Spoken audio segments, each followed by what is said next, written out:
The content of this video is provided for information purposes only. It does not constitute legal advice.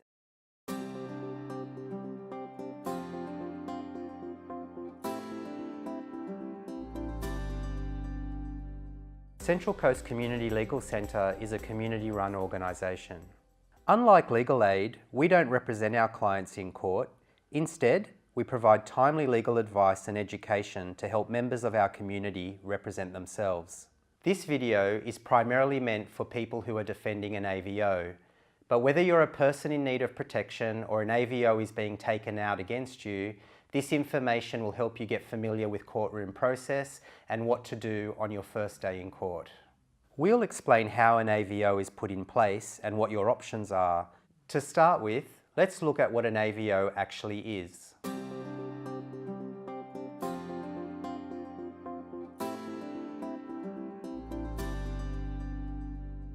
The first thing to know is what kind of apprehended violence order you want to apply for or has been brought against you.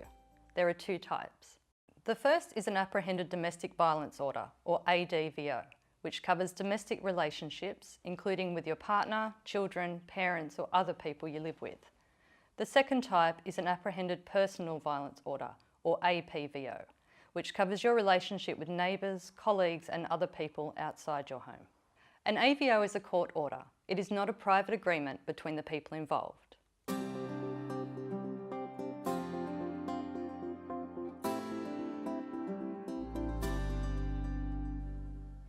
Depending on who has issued your AVO, it will either be a temporary AVO or a final AVO. Temporary AVOs, known as provisional or interim AVOs, last until the next time your matter appears before the magistrate in the court.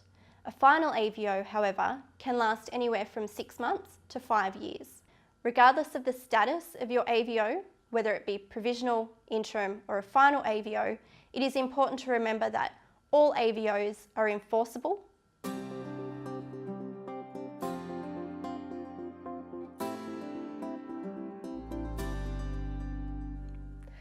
AVOs contain different types of orders depending on the situation, but all AVOs prevent the defendant from being violent or aggressive to the person or people needing protection.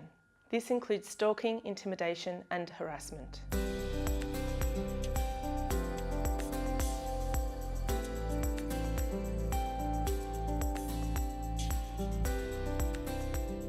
Two things to keep in mind: neither you nor the other party has the power to change the AVO without going to court to get new orders. It's very important that you don't ignore the orders set out in the AVO. Your first time in court is not your chance to tell your story. All the court wants to know is whether the applicant wishes to go ahead with the AVO and whether the defendant wants to consent to or defend the AVO. There's some basic language you'll need to be familiar with when you are in court. The applicant is the person who is applying for the AVO. The person or people who are protected by the AVO are known as the PINOP, which stands for Person or People in Need of Protection. The defendant is the person who must obey the AVO if it is made.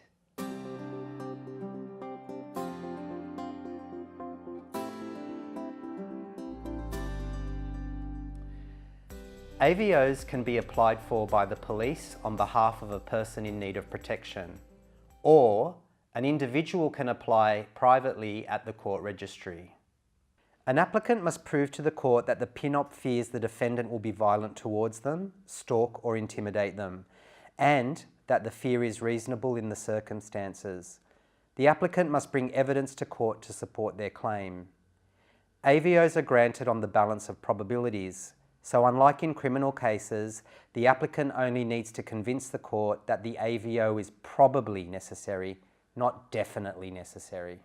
If you are a woman who is a protected person, you can use the safe room while you're waiting to appear before the magistrate.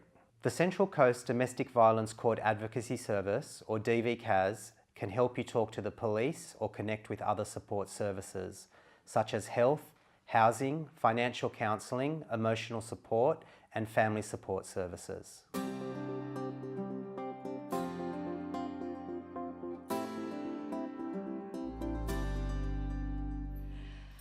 If you're a defendant, you have three options: consent without admissions, or defend the AVO, or in some cases, to enter into undertakings. You can agree to the conditions set out in the AVO without admitting to any of what the applicant says you have done. If you consent, an AVO will be made straight away. This will be a binding court order. Any breach of the AVO may result in you being charged with contravene AVO, which is a criminal offence. There are criminal consequences, including up to 2 years imprisonment if you are found to have broken the orders. If you choose to defend the AVO, the magistrate will set down a date for a hearing. It is at this hearing that you will be able to tell the court your side of the story. The court will make a timetable that states when you and the other party need to give your statements and any other evidence to the court in preparation for the hearing. This is called filing your statement. If you don't comply with the magistrate's timetable, a final AVO may be made or dismissed without your input, and you may end up having to pay court costs for both yourself and the applicant. Undertakings are a promise to the court not to do certain things. These are based on the orders sought in the AVO. The other party must agree to the undertakings. However, if the police have taken out an ADVO on a person's behalf, they are unlikely to accept undertakings. If the applicant agrees to the undertakings, this will mean settlement of the matter and no AVO will be made.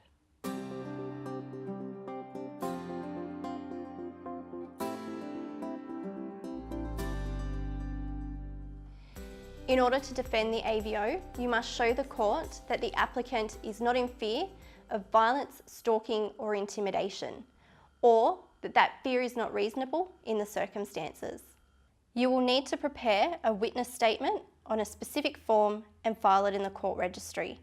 You should also attach and bring evidence to court to support your case. The evidence can include texts, emails or Facebook messages. You must file your statements and any witness statements to the court by the date specified by the court, or you may have to pay court costs. Both you and your witnesses must be willing to attend and give oral evidence in court.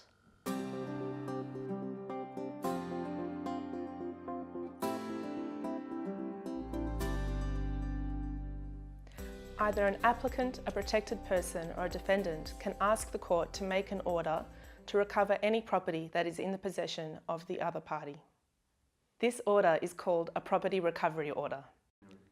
This order allows you to recover personal property only, but you must prepare a list of items for the court first. The best time to ask the court for a property recovery order is the first time you appear in front of the magistrate for the AVO.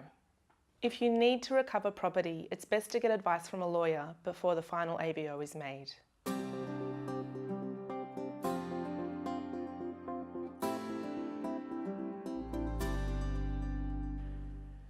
An AVO is not a crime and does not appear on your criminal record, but it is a criminal offence not to follow the conditions set out in your AVO. The penalties can include both fines and going to prison. If an applicant makes false allegations in order to have an APVO made against someone, they may be liable for up to 12 months imprisonment and/or a fine of $1,100. If you need more advice about your AVO, you can contact a private solicitor, our office or legal aid. Be aware that if there are any criminal charges related to the AVO, you might prefer to speak to a legal aid lawyer. Depending on your situation, an AVO might also mean you need help with tenancy or renting law, family and community services or care and protection law, or money issues. Please speak to us or another lawyer if you think these issues might be relevant to you. If you or your family are Aboriginal, you can ask to speak to our Aboriginal Access Worker. They can support you at appointments with our lawyers and at court. This video was created by the Central Coast Community Legal Centre. Thanks for watching.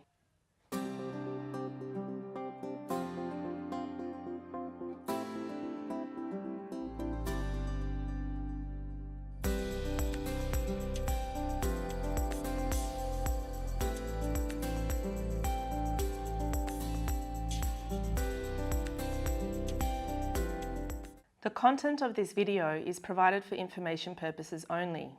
It does not constitute legal advice and should not be used as such. You should get legal advice from a solicitor if you have any questions about your particular case.